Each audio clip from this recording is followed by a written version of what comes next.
whenever I drop someone off in my car, wherever it is, whether they're a friend or a person I'm just out with, I will always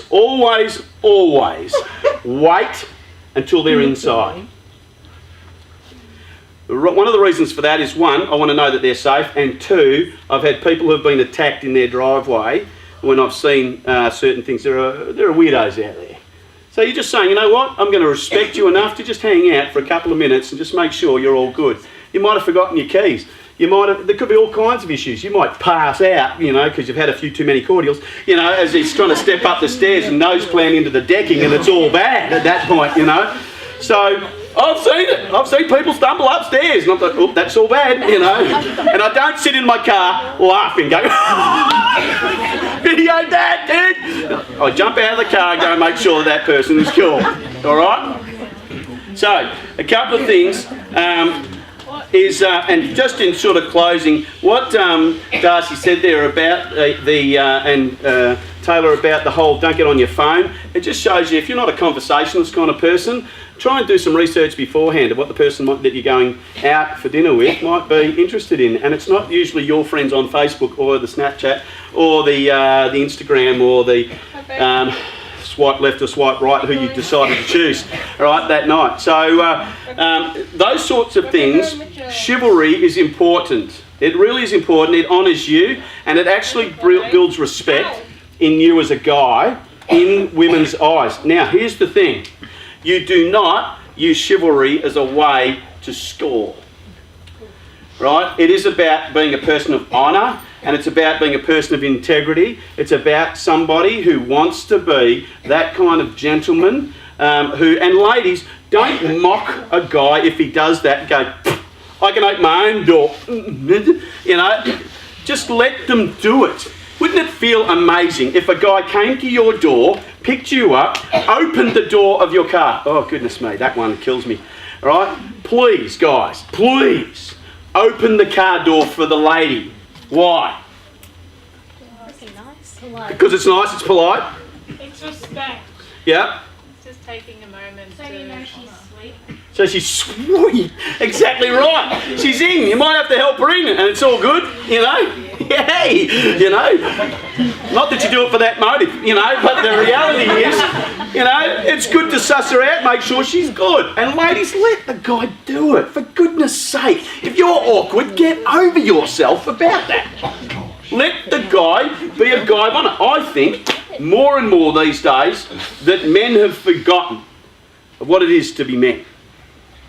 What it is to be that kind of guy. That guy that is a person of honour, a person of respect, regardless who you're going out with, even if it's with your mates. Now, if it's with your mates, I probably wouldn't go around, if I was going out with my mates, if it was David Tripp, I probably wouldn't be going around opening the door, "Yo, David!" and I'd help him in, and I probably wouldn't, sort of scooch him into the chair. I probably couldn't care less, at that point. So, horses for courses. But if it's an opposite gender thing, and you're not doing it as a grooming process, come back, and we're not doing it as a grooming process, it is just simply knowing how to be a person of integrity, a person of chivalry. It's so lost. So walk on the outside, open the doors for your gals, whether it's on the car or and don't pull out the chair and then pull it out from under them and go and got a slight little selfie going on there, show legs. It's not cool. While it might be funny in that moment, it's not funny because it actually devalues the individual. And if you don't want to be treated like that. So I just want to encourage you that this whole kind of series like this is really cool, and I want to, that stuff there, that going out and closing the fork open, knife, the fork thing, that will save you a million times, every time, just to know. So thanks, Darcy, for letting me share a little bit, mate. And by the way, just a quick one, if you're going out and you have invited someone out on a date, you pay. You pay. Whether you're the girl Whether or you're the girl or the guy. If the girl takes out, if you invite a guy or another girlfriend out, you're paying. That's the rules, all right? Just so you're clear, all right? So if it's Dutch, then if it means you're separate, you make sure that's clear before you go out. If I'm going to date you or if I'm going to take you out, I'm paying.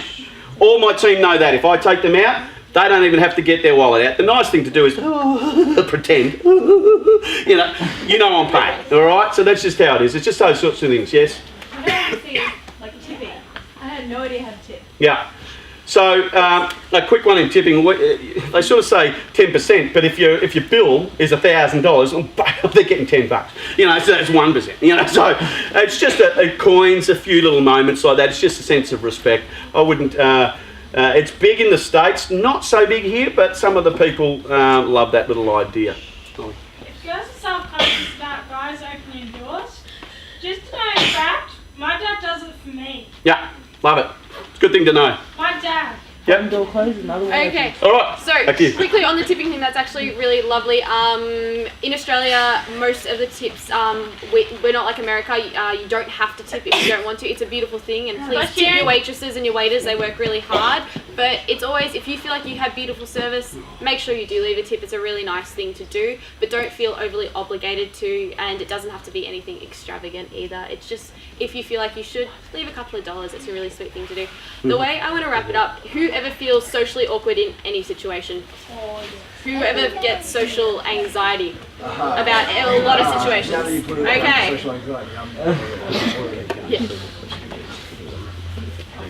Yeah. So courtesy, the word courtesy actually comes from the term courtly, and it was this idea of that all the manners that we have today come from back in olden times when it was like the court system, and it was so that people actually didn't feel awkward. It was so nobody felt anxious because everybody knew what they had to do.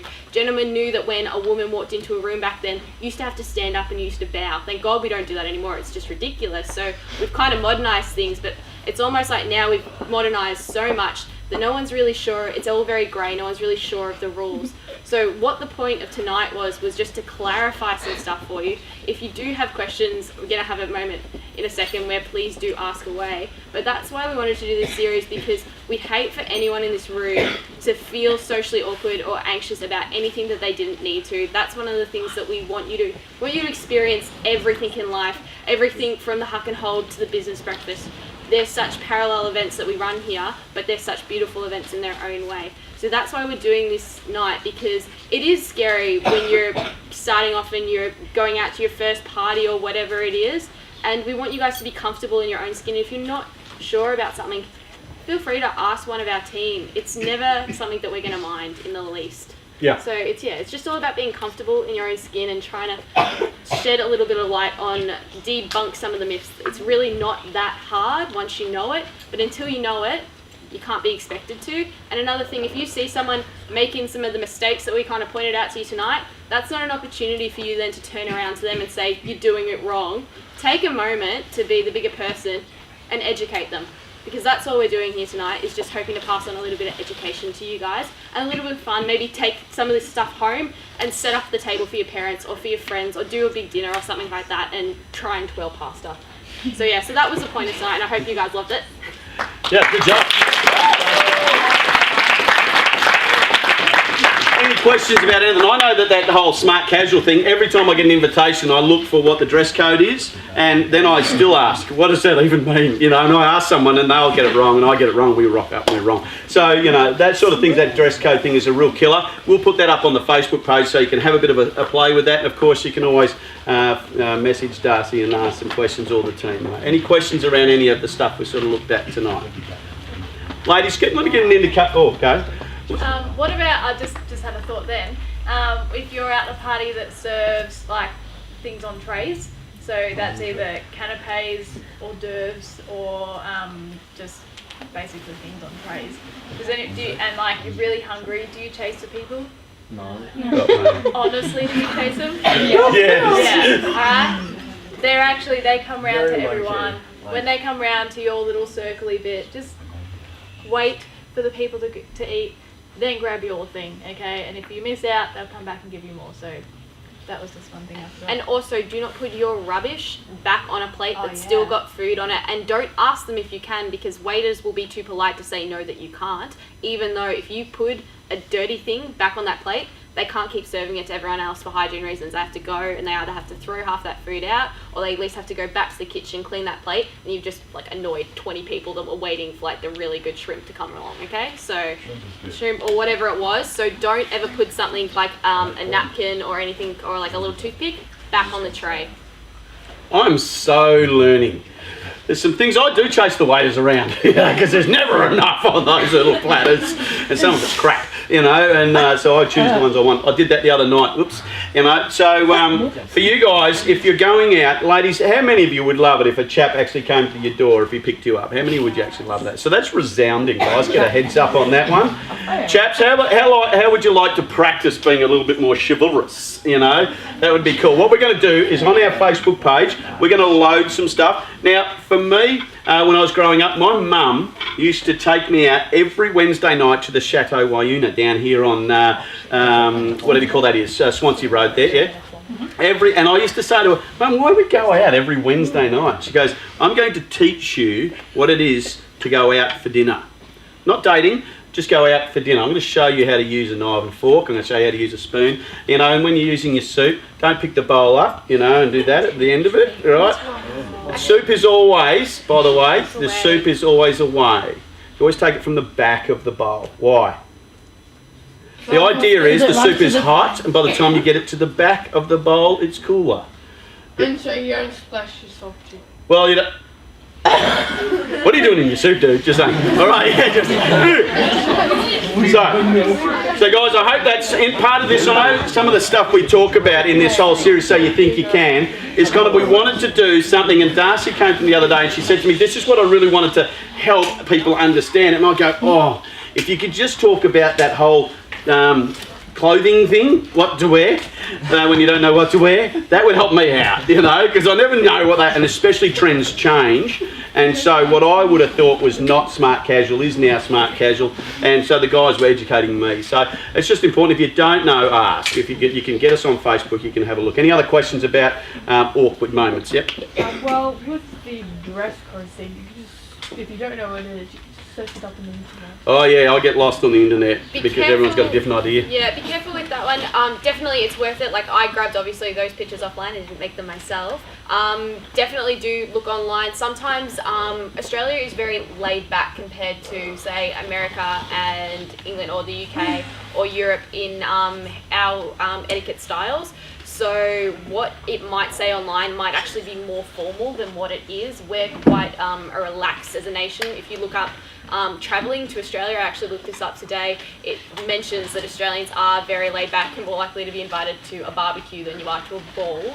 So with the dress styles, even if it says something quite rigid, chances are it might be a little bit more relaxed than what you think it might be.